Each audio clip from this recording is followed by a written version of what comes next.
Hello, I'm Mark V. Smith. I'm an author, podcaster, and workforce development professional speaker that travels around the country.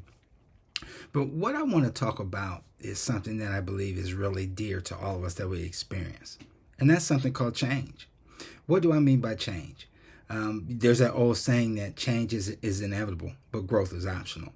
But more importantly, I think people don't change till the pain of staying the same becomes greater than the pain of change. So what does that look like?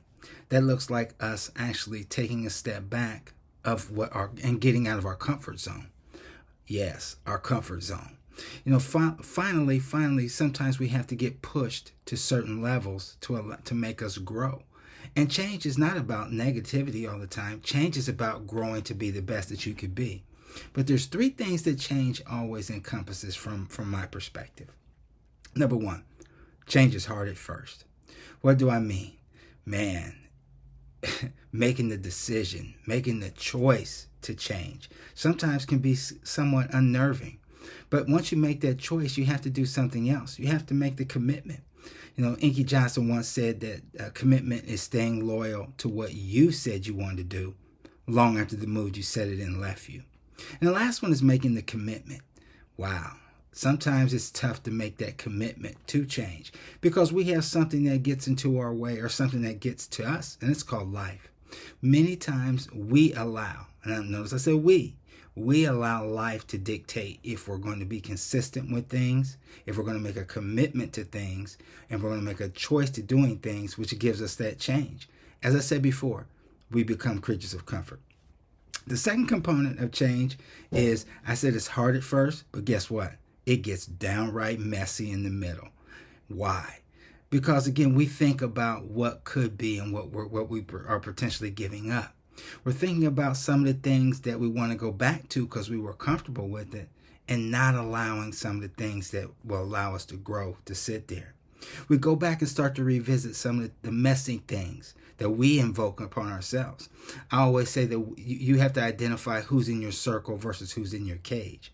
And when you look at who's in your cage, sometimes those are people who really don't want you to change. They want you to stay the same.